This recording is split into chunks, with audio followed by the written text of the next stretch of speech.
I always believed that the dead spoke to us only in memories, in the quiet moments when we missed them most.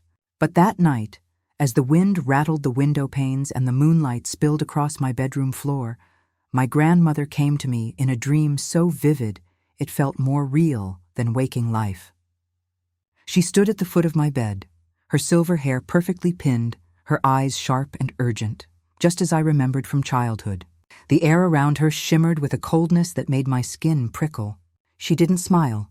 She didn't reach for me. Instead, her voice cut through the silence, trembling with a fear I'd never heard from her before. "Cancel your wedding," she whispered, her words echoing in the darkness. "You must not go through with it. Promise me, child. Promise me you'll listen."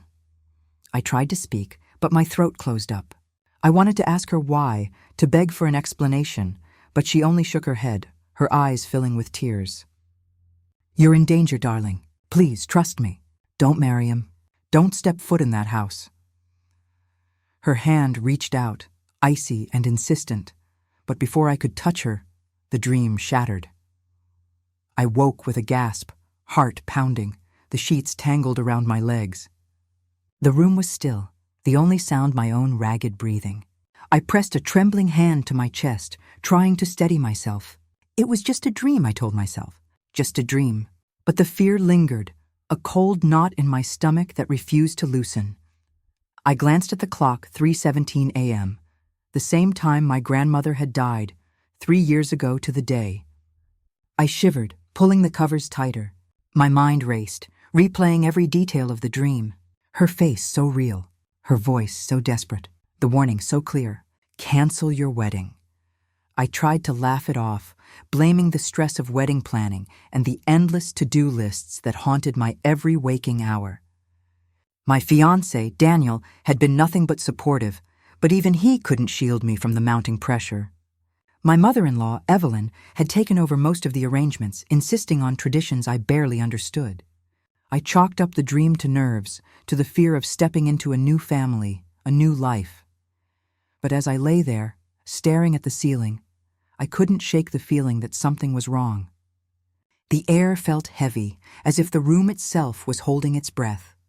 I closed my eyes, willing myself to forget, but my grandmother's words echoed in my mind, refusing to fade. The next morning, I moved through the motions of my day in a fog. I told no one about the dream, not even Daniel. I didn't want to seem superstitious or weak. But every time I looked at my engagement ring, a chill ran down my spine. I found myself jumping at small noises, searching for signs in the ordinary. The scent of my grandmother's favorite perfume seemed to linger in the hallway, though I hadn't smelled it in years. A photograph of her fell from the mantel without warning, the glass shattering at my feet. I tried to dismiss these things as coincidences, but doubt gnawed at me. Was my grandmother trying to protect me from something I couldn't see? Or was my mind playing tricks, conjuring warnings from the depths of my anxiety?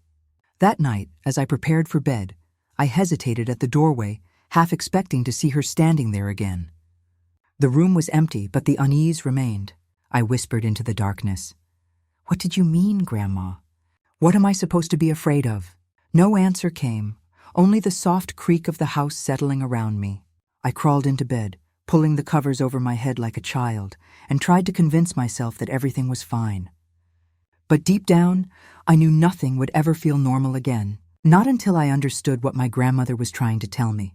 Not until I discovered the truth behind her warning. From the outside, my life looked like a dream come true.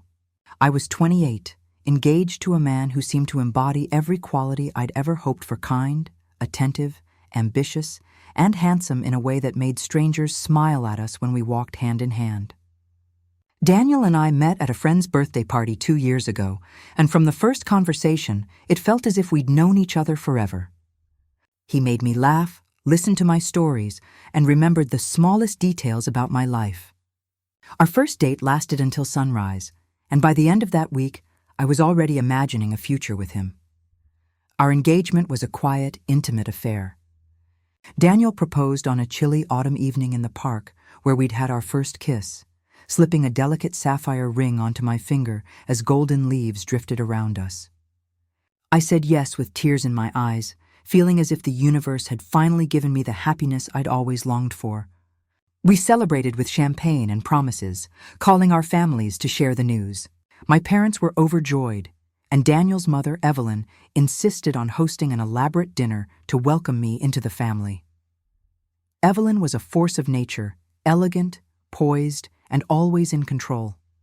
She greeted me with a dazzling smile and a hug that lingered just a second too long, her perfume clinging to my clothes long after I left. She spoke of family traditions and the importance of unity, her words warm but her eyes sharp, as if she were measuring me against some invisible standard. Daniel's father, Richard, was quieter, content to let his wife lead every conversation. Their home was immaculate, filled with antiques and family portraits, every surface polished to a mirror shine. At first, I was flattered by Evelyn's attention. She called me often, offering advice on wedding venues and caterers, sending me links to bridal gowns and florists. She insisted on introducing me to her friends, parading me through luncheons and charity events as if I were a prized possession. Daniel assured me that his mother meant well, that she only wanted the best for us, but sometimes her enthusiasm felt overwhelming. She had opinions on everything: my dress, the guest list, even the color of the napkins.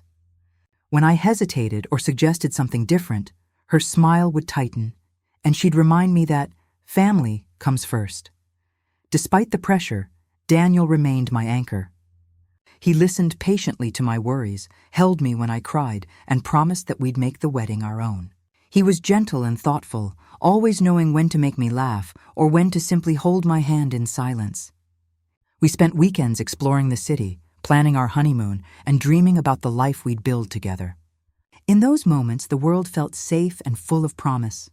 But as the wedding drew closer, small cracks began to appear in the perfect picture. Evelyn's calls became more frequent, her suggestions more insistent. She began dropping by unannounced, rearranging my kitchen, and critiquing my choices with a smile that never quite reached her eyes. She spoke of family secrets and old superstitions, warning me to avoid certain colors or dates, insisting that I wear a family heirloom on my wedding day for good luck. When I asked Daniel about these traditions, he shrugged them off, saying his mother was just sentimental. There were other moments, too subtle, fleeting, but impossible to ignore. Once, I overheard Evelyn whispering to Richard in the hallway, her voice low and urgent. When I entered the room, they fell silent, exchanging a glance that made my skin prickle. At dinner, she would ask pointed questions about my childhood, my beliefs, my relationship with my own family, as if searching for a weakness. She insisted that I spend more time at their house, helping her prepare for the wedding, and seemed disappointed whenever I made other plans. Daniel, for his part, seemed caught between us. He tried to keep the peace, smoothing over disagreements and reassuring me that everything would be fine. But sometimes I caught a flicker of frustration in his eyes, a tension in his jaw when his mother pushed too hard. He never raised his voice, never argued, but I sensed that he was struggling to balance his loyalty to his family with his love for me. Despite these undercurrents, I tried to focus on the joy of our engagement. I filled my days with dress fittings, cake tastings, and endless lists, telling myself that every family had its quirks. I reminded myself of Daniel's kindness, the way he looked at me when he thought I wasn't watching, the gentle squeeze of his hand when I felt overwhelmed. I told myself that love was enough, that we could weather any storm together. But late at night, when the house was quiet and the shadows grew long, I found myself replaying my grandmother's warning. "Cancel your wedding." The words echoed in my mind, growing louder with each passing day. I tried to dismiss them, to bury my unease beneath layers of rationality and hope, but the sense of foreboding lingered, a chill at the edge of my happiness. I wanted to believe that my fears were unfounded, that the strange moments and subtle red flags were nothing more than the jitters of a bride-to-be. But deep down, I knew that something was wrong. I just didn't know what it was yet. And as the wedding day approached, I couldn't shake the feeling that my perfect engagement was only the beginning of a much darker story. The weeks leading up to the wedding blurred into a whirlwind of appointments, fittings, and endless decisions. My calendar was a patchwork of cake tastings, florist meetings, and dress alterations, each day more hectic than the last. I tried to savor the excitement, to let myself be swept up in the joy that everyone promised I should feel. But beneath the surface, a current of unease tugged at me, growing stronger with every passing day. Evelyn, my soon-to-be mother-in-law, became a constant presence. She called every morning, her voice bright and insistent, rattling off lists of tasks and reminders. She insisted on accompanying me to every vendor, her opinions delivered with a smile that brooked no argument. "This is how it's always been done in our family," she would say, her tone leaving no room for discussion. She pressed a heavy, antique brooch into my hand, insisting I pin it to my bouquet for luck. When I hesitated, she fixed me with a look that made me feel childish for questioning her. At first, I tried to see her involvement as a gesture of love, a way of welcoming me into the family. But her insistence on certain traditions began to feel less like affection and more like control. She vetoed my choice of wedding dress, declaring it too modern, and insisted I wear a lace gown that had belonged to her own mother. She dictated the menu, the seating chart, even the music for the ceremony. When I suggested inviting a few of my old friends, she pursed her lips and reminded me that family should always come first. Daniel noticed my frustration and tried to intervene, but Evelyn brushed him aside with practiced ease. "You know how important this is to me," she told him, her voice trembling just enough to make him relent. "I only want the best for you both." He squeezed my hand and promised we'd have our day, but I could see the worry in his eyes. As the days passed, strange things began to happen. I would find my belongings moved, my phone mysteriously out of battery, or my keys missing from their usual spot. Once, I returned home to find the wedding invitations carefully addressed and stacked on my desk, scattered across the floor, as if someone had rifled through them. I asked Daniel if he'd seen anything, but he shook his head, distracted by work and the mounting pressure from his family. The dreams returned, more vivid and unsettling than before. My grandmother appeared at the edge of my consciousness, her face drawn with worry. She spoke in riddles, her words muffled by the wind, but the message was always the same.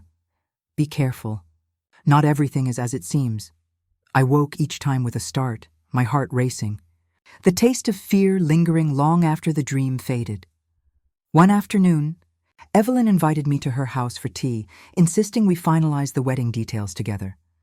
Her home was immaculate, every surface gleaming, but the air felt heavy, as if the walls themselves were watching.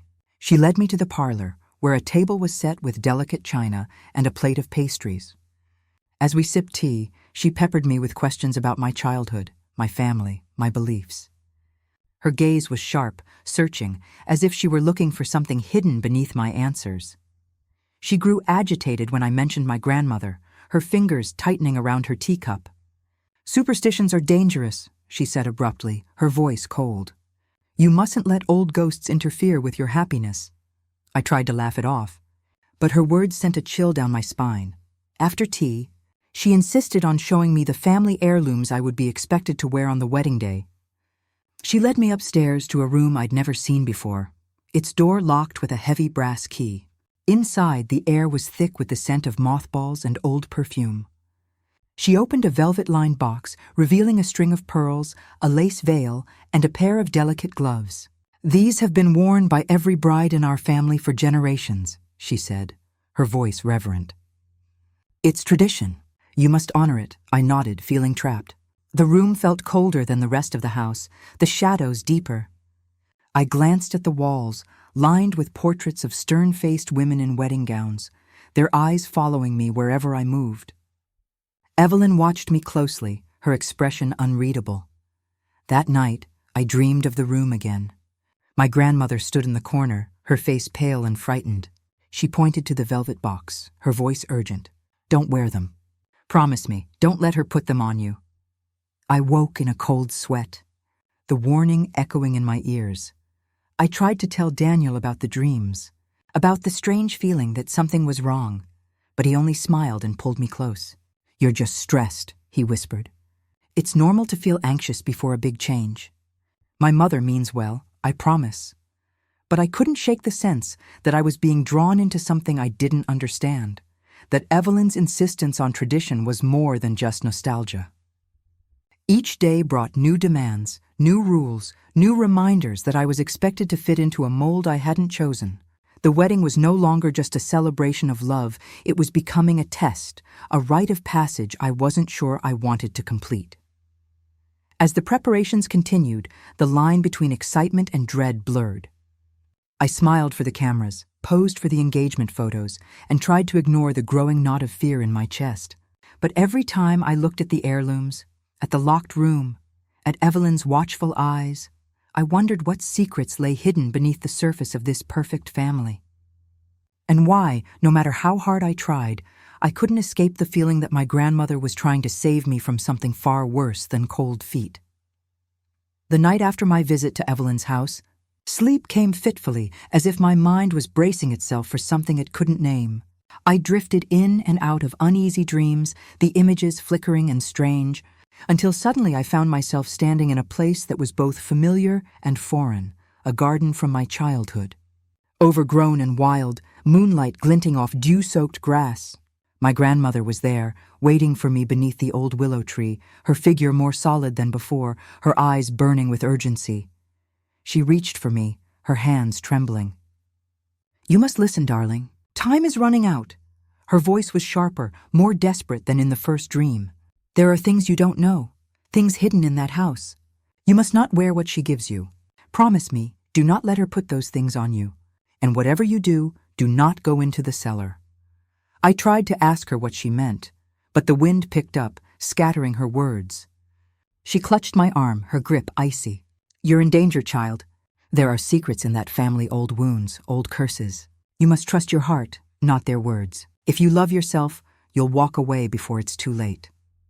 Her face twisted with fear, and she began to fade, her voice echoing as the dream dissolved. "Remember the cellar? Stay away from the cellar." I woke with a start, my heart hammering, the sheets damp with sweat. The room was silent, but the warning pulsed in my mind, more urgent than ever. I sat up, hugging my knees to my chest, replaying every word, every detail. The cellar, the heirlooms, the sense of danger that seemed to thicken with every day. For the first time, I felt truly afraid. The dreams were no longer just dreams, they were warnings, messages from someone who had always protected me. I couldn't keep pretending that everything was normal, that my anxiety was just nerves. I needed to talk to someone, to say the words out loud and see if they sounded as crazy as they felt. The next morning, I called my oldest friend, Maya. She'd known me since we were children, had seen me through heartbreaks and triumphs, and never once judged me for my fears. We met at a quiet cafe, the kind with chipped mugs and faded curtains, a place that felt safe and familiar. As soon as I saw her, the tears came, hot and unexpected. Maya listened as I poured out everything, the dreams, the warnings, the strange things happening at Evelyn's house. I told her about the heirlooms, the locked room, the way Evelyn's eyes seemed to follow me, measuring and weighing. I confessed how scared I was, how I felt trapped between loyalty to Daniel and the growing certainty that something was terribly wrong. She reached across the table, squeezing my hand. "You're not crazy," she said softly. "I've always believed that the people we love find ways to protect us, even after they're gone. Maybe your grandmother is trying to warn you about something real. Maybe you should trust your instincts." Her words were a balm, soothing the raw edges of my fear. For the first time, I felt less alone, less adrift in the storm of my own doubts.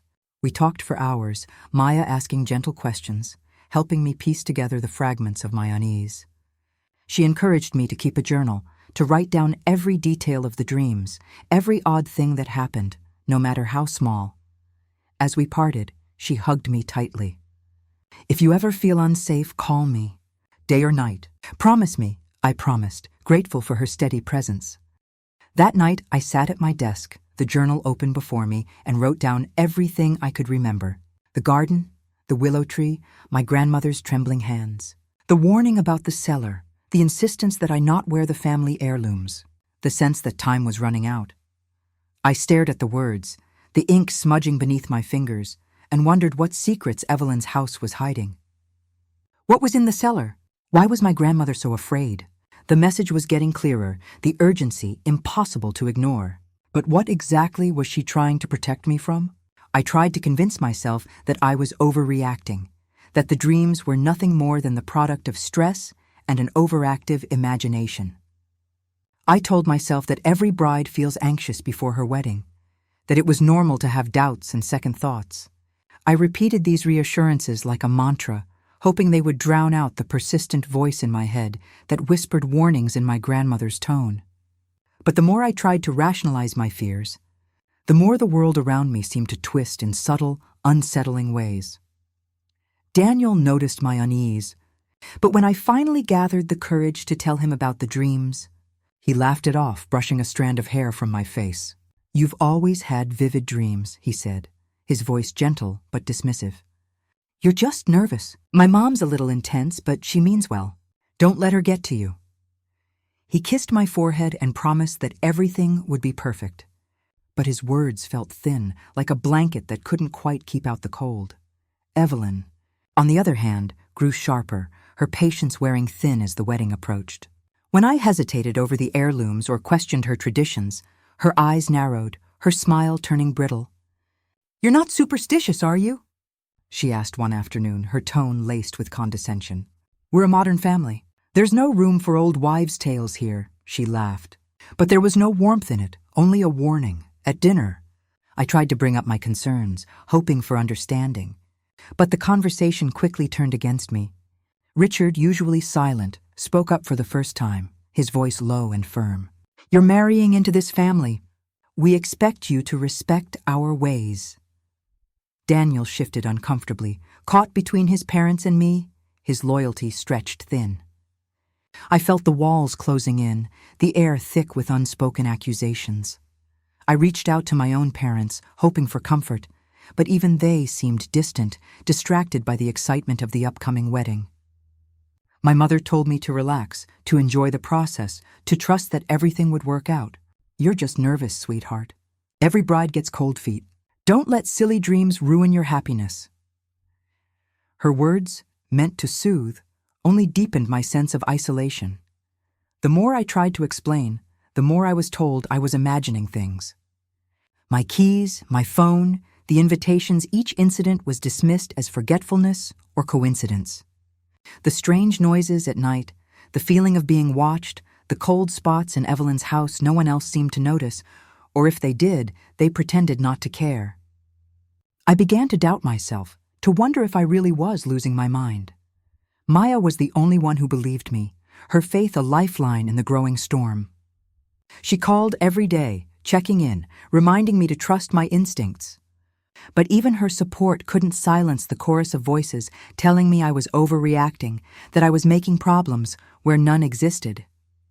The tension with Daniel grew, small arguments flaring into bigger ones. He accused me of not trusting him, of letting my imagination run wild. I accused him of not listening, of siding with his mother over me.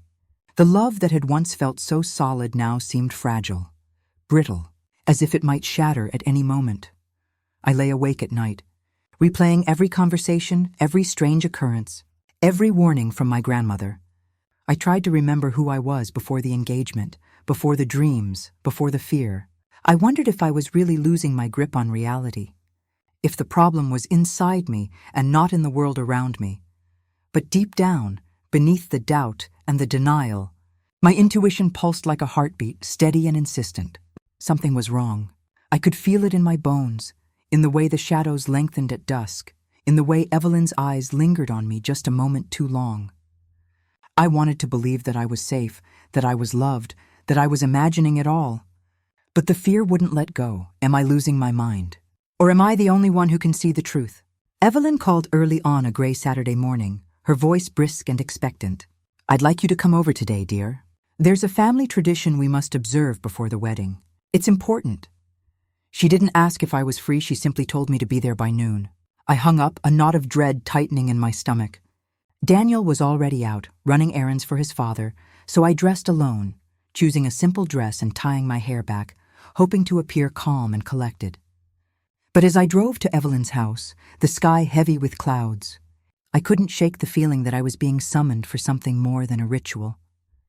Evelyn greeted me at the door with her usual dazzling smile, but her eyes flickered with something unreadable. She ushered me inside, her hand firm on my back, guiding me through the immaculate foyer and into the parlor. The house was even more pristine than usual, every surface gleaming, every object perfectly in place. Yet there was a chill in the air, a sense of stillness that made the hairs on my arms stand up. "We'll begin in a moment," Evelyn said, her voice low. "First, let me show you something." She led me down a hallway lined with family portraits, generations of brides and grooms, all unsmiling, their eyes following me as I passed. At the end of the hall, she paused before a door I'd never noticed before. It was painted the same color as the wall, almost camouflaged and secured with a heavy brass lock. She caught me staring. "That's just the old storage room," she said quickly, her tone dismissive. "Nothing of interest in there. This way, please." She steered me into the dining room, where the table was set with fine china and a single, elaborate floral arrangement. The scent of lilies was overpowering, almost sickly sweet. Evelyn poured tea, her hands steady, her conversation polite but clipped. She asked about my family, my childhood, my favorite memories of my grandmother.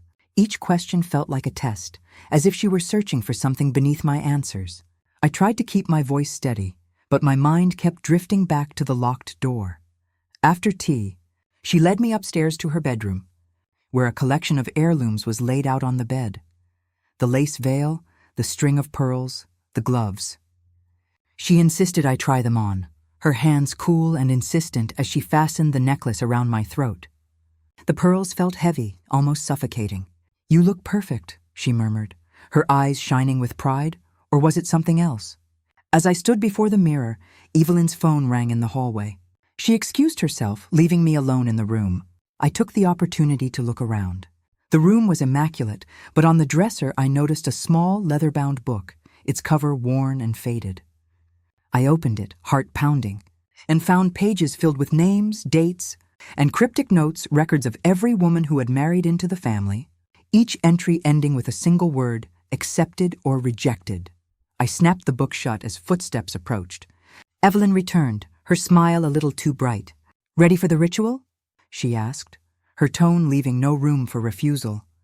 She led me downstairs, past the locked door, and into the kitchen, where she produced a small silver bowl and a bundle of dried herbs.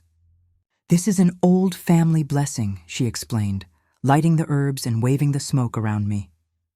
The scent was sharp and bitter, making my eyes water. She muttered words in a language I didn't recognize, her voice low and rhythmic. I stood still, trying not to cough, feeling more like a participant in a ceremony than a bride-to-be. As the ritual ended, Evelyn pressed the silver bowl into my hands. "Keep this with you until the wedding," she instructed. "It will protect you." Her eyes bored into mine, and for a moment I saw something cold and calculating behind the warmth. Afterward, she excused herself to take a call, leaving me alone in the hallway. I wandered back toward the locked door, curiosity gnawing at me.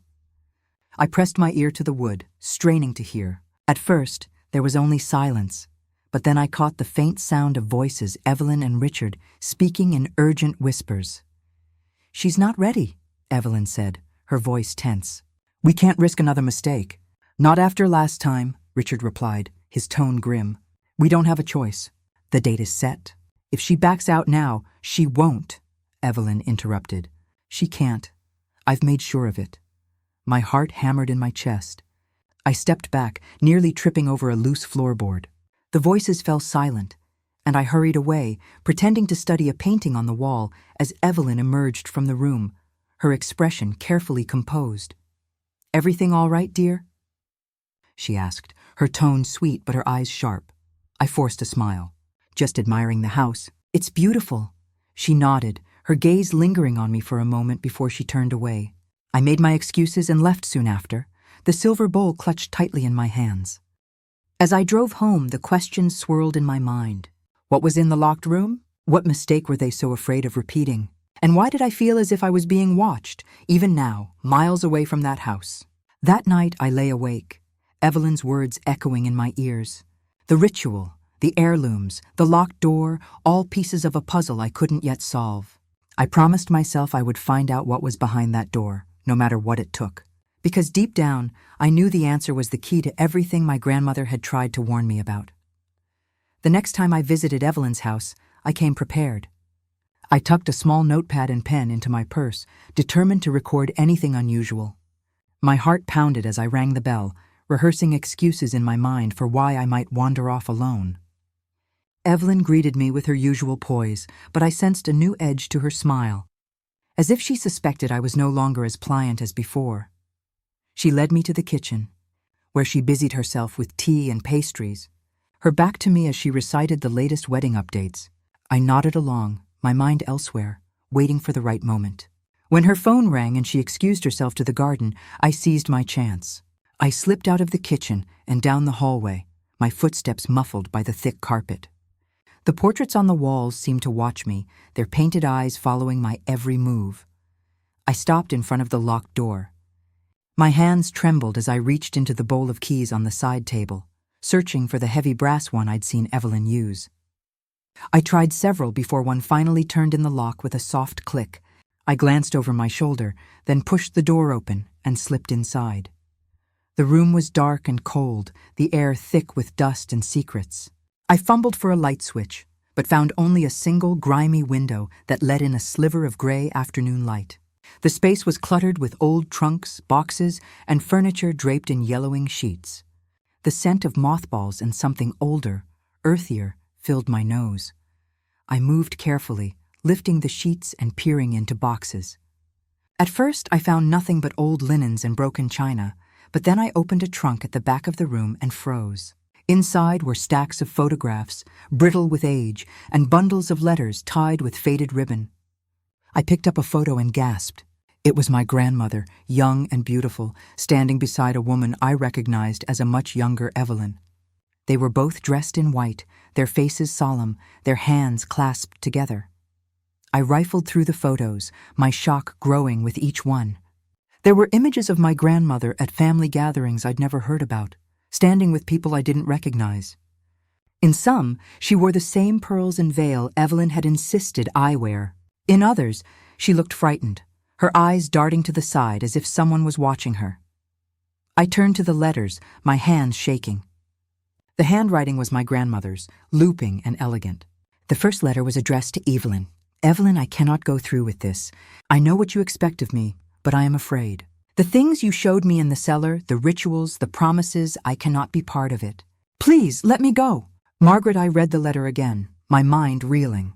What had my grandmother been forced to do? What rituals? What promises? I dug deeper, finding more letters, each more desperate than the last. In one, my grandmother begged Evelyn to release her from some kind of pact. In another, she warned of a curse that would follow the family if the rituals continued. At the bottom of the trunk, I found a small wooden box, its lid carved with strange symbols. Inside were objects that made my skin crawl: a lock of hair tied with red thread, a dried sprig of rosemary, a scrap of lace stained with something dark. There was also a photograph of a group of women, all in white, standing in a circle in what looked like the cellar of Evelyn's house. My grandmother was among them, her face pale and terrified. I heard footsteps in the hallway and quickly closed the box, shoving it back into the trunk. I stuffed a few letters and photos into my purse, my heart racing. I slipped out of the room, locking the door behind me, and hurried back to the kitchen just as Evelyn returned, her eyes sharp and searching. "Everything all right, dear?" she asked, her tone casual but her gaze lingering on my face. I forced a smile, willing my hands to stop shaking. "Just needed the restroom," I lied, hoping my voice sounded steady. She nodded, but I could tell she didn't believe me. The rest of the visit passed in a blur, my mind spinning with questions and fear. As soon as I could, I made my excuses and left, the stolen letters burning a hole in my purse. At home, I spread the photos and letters across my bed, piecing together the fragments of a story I'd never known. My grandmother had been part of something dark, something she'd tried to escape. Evelyn had been at the center of it, orchestrating rituals and making promises that terrified my grandmother. The cellar, the heirlooms, the family traditions, they were all part of a secret that had haunted my family for generations. I stared at the photograph of the women in the cellar, my grandmother's face etched with fear. What had they done down there? What had Evelyn forced her to do? And why was I being drawn into the same web of secrets and lies? The warning in my grandmother's dreams made sense now, but the full truth still eluded me. I knew only one thing for certain. Whatever this family was hiding, it was connected to my grandmother and to me. And until I uncovered the whole story, I would never be safe. I couldn't keep the truth to myself any longer. The weight of the letters, the photographs, and the chilling evidence I'd uncovered pressed on my chest until I felt I might suffocate. That evening, I called Daniel and asked him to come over. My hands shook as I laid out the photos and letters on the kitchen table, the words I'd rehearsed tumbling over themselves in my mind. When he arrived, his face was open and concerned. But as I began to speak, his expression shifted from confusion to disbelief. I told him everything about the hidden room, the trunk of secrets, the letters from my grandmother, and the strange objects I'd found. I showed him the photograph of our mothers together, the fear in my grandmother's eyes, the desperate pleas in her handwriting. I expected him to be shocked, to share my horror, but instead he frowned, his jaw tightening. "Why were you snooping around my mother's house?" he demanded, his voice rising. "You had no right to go into that room.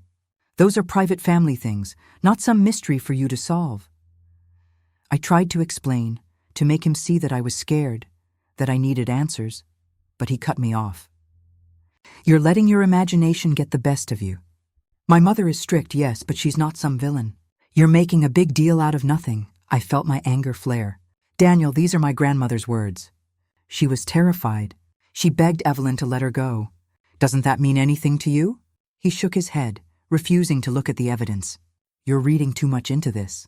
Old letters, old photos, they don't mean what you think. My mother has always been protective of family traditions. Maybe your grandmother just didn't understand." I stared at him, stunned by his refusal to even consider the possibility that something was wrong. "You're not listening to me. I'm telling you, there's something dangerous here. I can feel it." He threw up his hands. "You're being paranoid. You're letting these dreams and old stories get in your head. Maybe you're not ready for this marriage if you can't trust me or my family." The words stung, but before I could respond, my phone buzzed. It was Evelyn, her message curt. "Come to the house, now." I hesitated, but Daniel insisted we go together. The drive was silent, tension thick between us.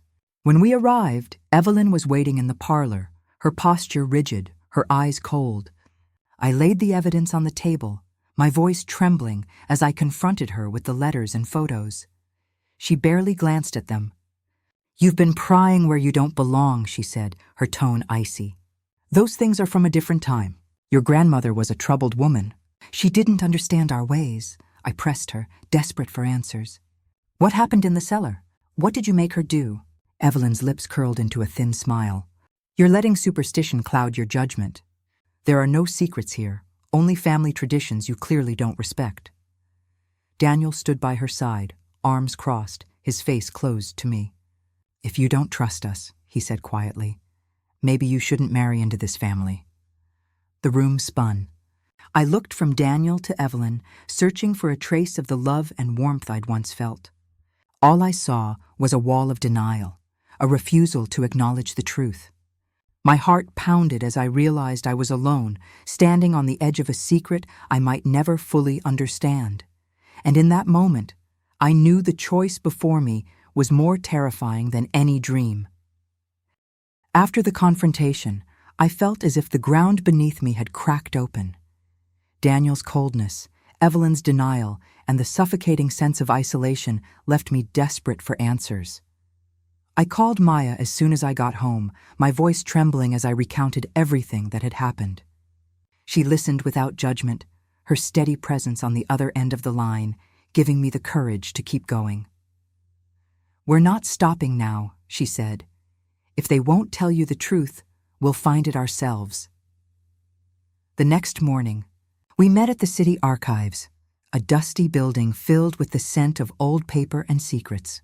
We started with marriage records, tracing the lineage of Evelyn's family. The deeper we dug, the more patterns emerged: women who married into the family, only to vanish from public records a few years later. Some were listed as deceased, others simply disappeared, their names replaced by new brides in the family tree. My grandmother's name appeared, but after her marriage, there was nothing, no death certificate, no mention of her ever leaving town, just a blank space where her life should have continued. Maya and I pored over newspaper clippings, searching for any mention of accidents, illnesses, or scandals. We found a handful of obituaries, all vague, all for young women who had married into the family. The causes of death were always listed as natural causes or tragic accidents, but the details were sparse, the stories unfinished. It was as if the town itself had conspired to erase these women from memory. We left the archives with a stack of photocopies and a growing sense of dread. "This can't be a coincidence," Maya whispered as we sat in her car, the documents spread across the dashboard. Too many women, too many secrets. Determined to learn more, we visited the neighborhood where Evelyn's family had lived for generations. The houses were old, their gardens overgrown, the air heavy with the weight of history.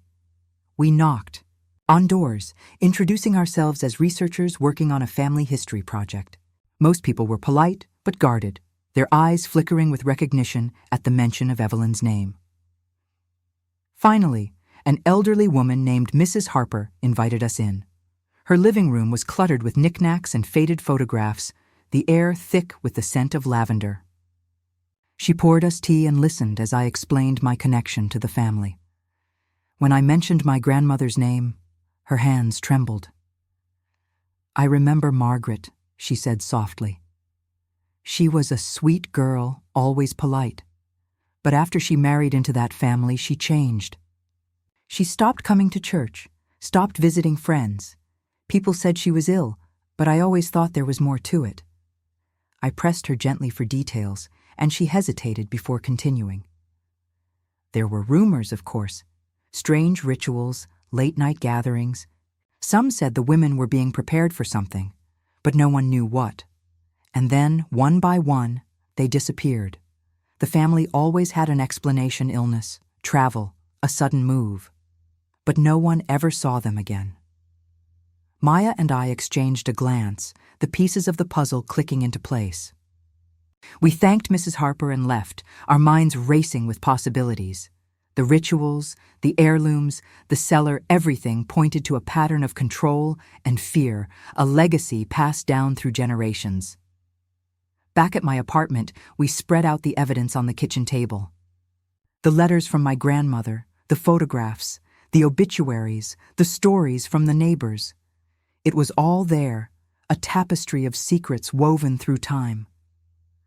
I stared at the photograph of the women in the cellar, my grandmother's face pale and terrified, and felt a chill run down my spine.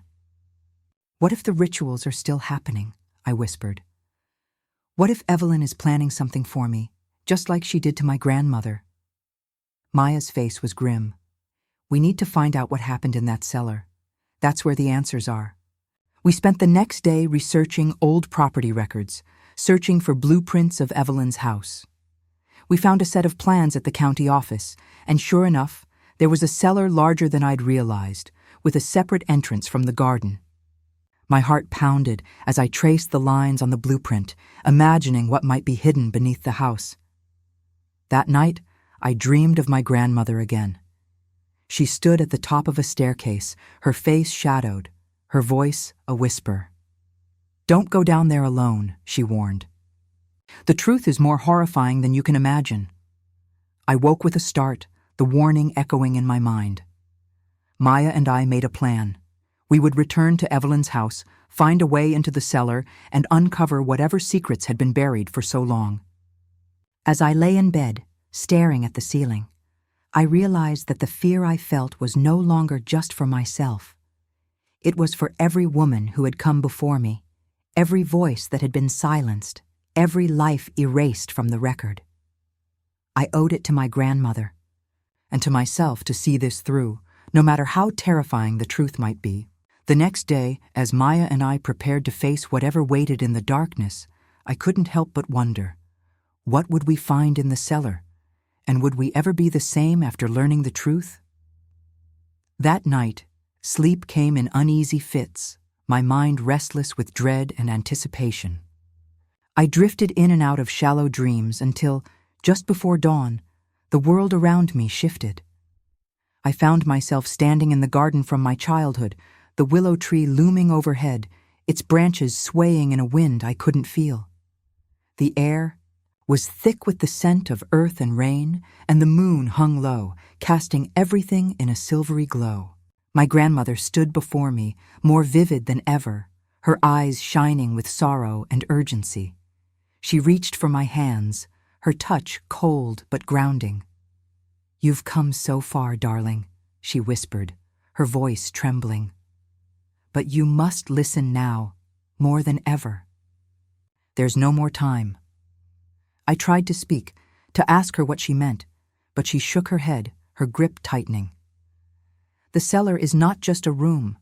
It's a place of binding, a place where the women of this family have been trapped for generations. The rituals are not blessings, they are curses, meant to keep the family's power intact at the cost of the women who marry in."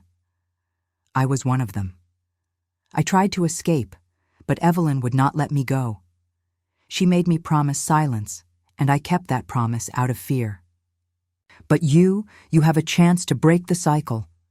Her words crashed over me, each one heavier than the last. "You must not let them take you into the cellar. You must not wear the heirlooms. They are tokens of the ritual meant to bind you to the family's fate. If you go through with the wedding, if you let them dress you in those things, you will lose yourself. You will become another ghost in their history." I shook my head, tears streaming down my face. "But Daniel, he doesn't know. He can't know. He loves me." Grandma's eyes softened, but her voice was firm. "Love is not enough to save you from this. You must save yourself. Trust your heart, not their words. You have always been strong, even when you doubted it. Now is the time to act. Leave before it's too late. Do not go to the house. Do not let them touch you with those things. Promise me, child. Promise me you'll choose yourself." The wind picked up, swirling leaves around us, and her form began to fade. I reached for her, desperate to hold on, but she slipped through my fingers like mist. "Promise me," she pleaded, her voice echoing as the dream dissolved. "Promise me you'll break the chain." I woke with a gasp, my heart pounding, the room still dark. The weight of her words pressed on my chest, heavier than any nightmare. Logic warred with intuition. Every rational part of me screamed that this was impossible, that curses and rituals belonged to another era, another world. But my heart, my bones, every instinct I had screamed that the danger was real. I sat on the edge of my bed, trembling, the choice before me as clear as it was terrifying. I could ignore the warning, trust in reason, and go through with the wedding, hoping that love would be enough to protect me. Or I could believe in the truth my grandmother had risked everything to show me, trust my intuition, and walk away before it was too late. The sky outside was beginning to lighten, the first hints of dawn creeping over the horizon. I pressed my hands to my face, tears slipping through my fingers, and tried to steady my breath. The final warning echoed in my mind, louder than ever. I knew what I had to do. But as I stood to face the day, I wondered if I had the strength to follow through, or if the family's shadow would claim me, as it had so many before. The morning after my grandmother's final warning, I sat at my kitchen table, the world outside my window pale and silent, as if holding its breath. My mind raced with fear and determination. I knew I couldn't go through with the wedding, not now, not ever. But I also knew that simply running away would not be enough. Evelyn and her family had spent generations hiding their secrets, erasing the women who tried to resist. If I disappeared quietly, I would become just another name lost to history. I needed to expose the truth, to break the cycle for good. I called Maya, my voice shaking as I explained everything. She didn't hesitate. "We'll do this together," she said. "You're not alone." We met in a quiet cafe, our heads bent over coffee as we mapped out every detail. I would pretend to go along with the wedding plans, keeping up appearances until the last possible moment. Meanwhile, Maya would gather all the evidence we'd collected, the letters, the photographs, the property records, the testimonies from neighbors, and prepare to send them to the police, the press, and anyone who would listen. We agreed on a signal. If I texted her a single word, seller, she would release everything no matter what. I would keep my phone hidden on me at all times, and if anything went wrong, she would call for help. The plan was risky, but it was the only way to ensure that Evelyn and her family couldn't silence me the way they had silenced so many others. The days leading up to the wedding were a blur of rehearsals, fittings, and forced smiles. Evelyn hovered over me, her eyes sharp, her words honeyed but edged with steel. Daniel seemed distant, his affection strained, as if he sensed the growing rift between us but didn't know how to bridge it. I played my part, nodding and smiling, all the while feeling the walls closing in. The night before the wedding, I barely slept. I packed a small bag with essentials, my passport, cash, the most damning pieces of evidence, and hid it in the trunk of my car. I rehearsed my escape over and over, timing every step, every turn, every possible obstacle. I left nothing to chance. On the morning of the wedding, the house was a hive of activity. Evelyn fussed over the heirlooms, laying out the pearls, the veil, the gloves with reverence.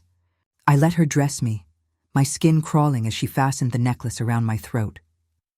My heart pounded as I caught my reflection in the mirror, a bride, yes, but also a prisoner. As the ceremony approached, I excused myself, claiming I needed a moment alone. I slipped out of the bridal suite and made my way toward the back of the house, my footsteps silent on the polished floors. I could hear voices in the distance, Evelyn giving orders, Daniel greeting guests, the hum of anticipation building. I reached the door to the cellar, my hands trembling as I turned the handle. It was unlocked. I slipped inside, closing the door behind me. The air was cold and damp, the stairs creaking beneath my weight. At the bottom, I found the remnants of the ritual's candles, faded photographs, scraps of lace stained with something dark. I took pictures with my phone, my breath coming in short, panicked bursts. Suddenly, footsteps echoed above me. The door creaked open, and Evelyn's voice rang out, sharp and furious. "What are you doing down there?" I froze, my mind racing. I texted Maya Seller, then turned to face Evelyn as she descended the stairs, her face twisted with rage.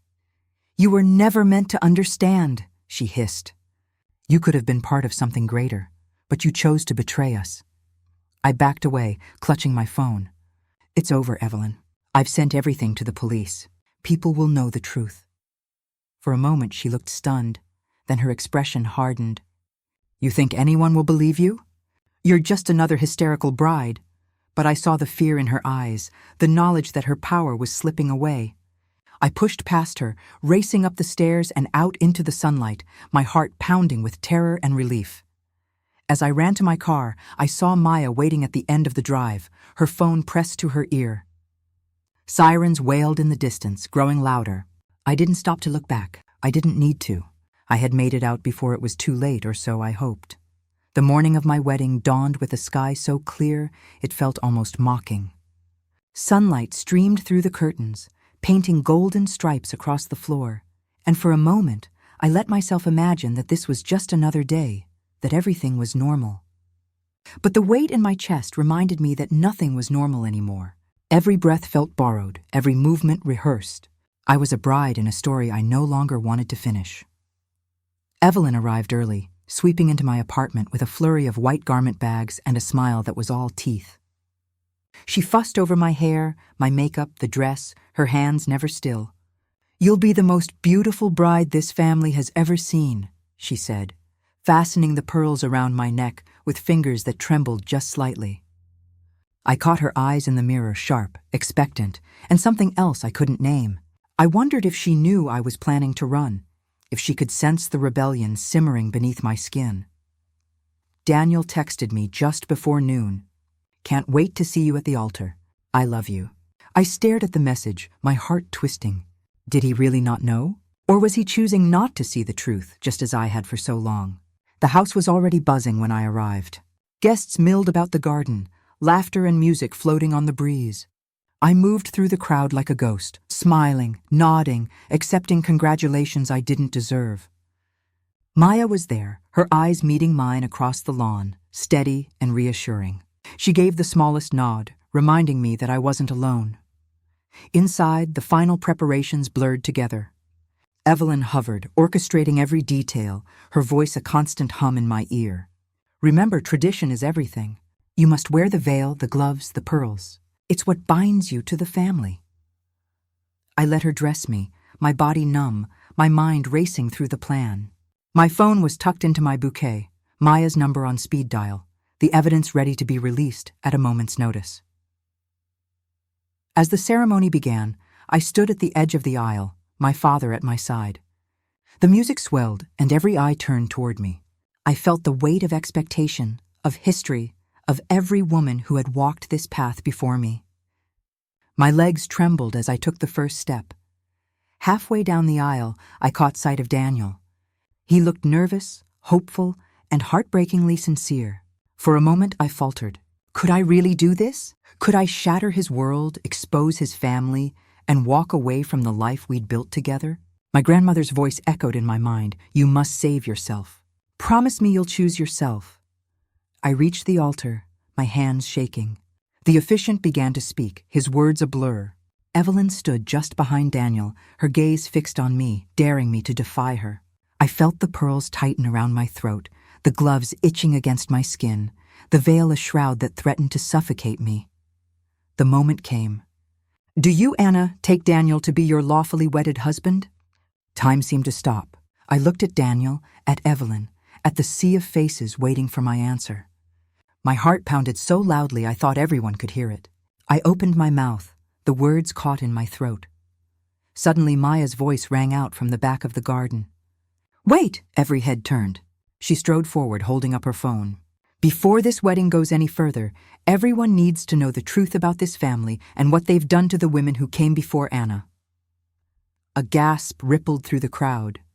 Evelyn's face went white, her composure cracking for the first time. Daniel turned to me, confusion and fear in his eyes. Anna, what is she talking about? I took a shaky breath, my decision crystallizing in that instant. I'm sorry, Daniel, I said, my voice trembling but clear. I can't marry you. Not like this. Not with these secrets. I deserve to be free. Evelyn lunged forward, grabbing my arm, her nails digging into my skin. You ungrateful girl! You don't know what you're doing. I pulled away, the pearls snapping and scattering across the grass. No, Evelyn, I know exactly what I'm doing. The guests erupted in whispers and shouts, the ceremony dissolving into chaos. Maya handed the evidence to the police officers who had just arrived, their uniforms stark against the sea of wedding finery. Evelyn tried to protest, but her words were drowned out by the rising tide of voices.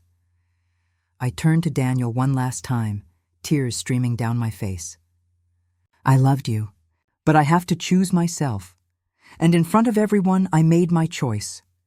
The days that followed the wedding were a blur of headlines, phone calls, and sleepless nights. News of the ruined ceremony and the accusations against Evelyn's family spread quickly, first through whispers among neighbors, then across social media, and finally in bold print on the front page of the local paper. Bride exposes generational secrets at altar, one headline read. Another called it the wedding scandal of the year. I watched it all unfold from the quiet of my apartment, the world outside spinning with chaos while I tried to find my footing again. Evelyn's composure shattered in the face of public scrutiny. She was questioned by police, her every move followed by reporters eager for a quote. Daniel's father retreated into silence, rarely leaving the house. Daniel himself tried to reach me, calling and texting, his messages swinging between anger, confusion, and heartbreak. I read them all, but I couldn't bring myself to answer. There was nothing left to say. The family's reputation, once spotless, was now stained by suspicion and rumor. Neighbors who had once envied their perfect garden and elegant parties now crossed the street to avoid them. Old friends distanced themselves, unwilling to be caught in the fallout. The house that had once seemed so grand now looked haunted, its windows dark, its doors closed to the world. For a while I felt adrift, my life reduced to a series of interviews with detectives and statements to the press. I replayed the events of the wedding over and over in my mind, questioning every decision, every word. Had I done the right thing? Had I destroyed a family? Or had I saved myself and maybe others from a fate I could barely comprehend?